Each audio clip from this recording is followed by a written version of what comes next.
এবং সেই রিপোর্ট কিভাবে লেখা হয় তার কিছু রুলস আমাদেরকে ফলো করতে হবে কিংবা জানতে হবে, তবেই আমরা পরীক্ষার খাতায় একটা রিপোর্টকে সুন্দরভাবে সাজিয়ে গুছিয়ে লিখতে পারবো। আমার কাছে সানডে টাইমসের একটা নিউজ পেপার রয়েছে, তোমরা দেখো সানডে টাইমস। এটা এই নিউজ পেপারে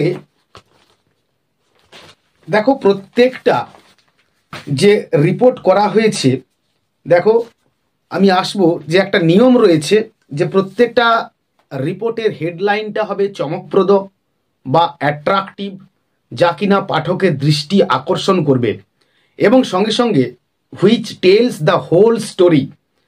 এমন একটা হেডলাইন দিতে হবে যে হেডলাইন দিয়ে গোটা গল্পটা বা গোটা স্টোরিটা এক কথায় পরিষ্কার হয়ে যাবে একজন নিউজ পেপার রিডারের কাছে।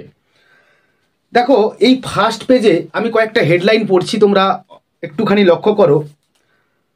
Remove strays from hospitals, schools, bus and train stands SC, এই যে বলছে এখানে। নেক্সট বলছে পিএম অ্যাটাকস কং কি versus of Vande Mataram dropped in 37।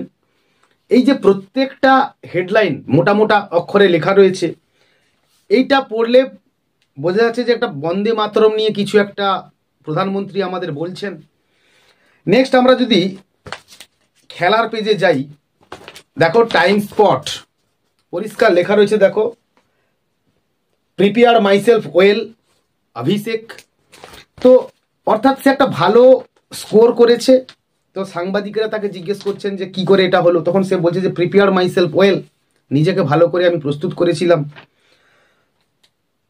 তো এই হচ্ছে একটা খবর কাগজের কিংবা একটা নিউজ পেপারের প্রত্যেকটার মোটা মোটা অক্ষরে হেডলাইন লেখা রয়েছে, এবং প্রত্যেকটা যে রিপোর্ট লেখা হয়েছে তা কিন্তু একটা রুলসকে ফলো করে।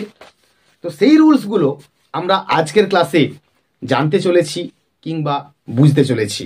Let's take a look now. Report বা প্রতিবেদন লেখার নিয়মের প্রথম নম্বরে আমরা চলে আসব। রিপোর্ট হলো অতীত কোনো ঘটনার সারণী বা সদ্য সংঘটিত হয়েছে এমন। নাম্বার 2তে আমরা আসব। রিপোর্ট হতে পারে দুর্ঘটনার, প্রাকৃতিক বিপর্যয়ের, রাজনৈতিক ঘটনার কিংবা অন্য কোনো ঘটনার সামাজিক বা জনস্বার্থ নিয়ে বা সামাজিক কিংবা জনস্বার্থ বিষয়ক রিপোর্ট হতেই পারে। নাম্বার 3তে আসবো। রিপোর্টিং দুই প্রকারের হয়ে থাকে। নাম্বার এ, দুই বা তত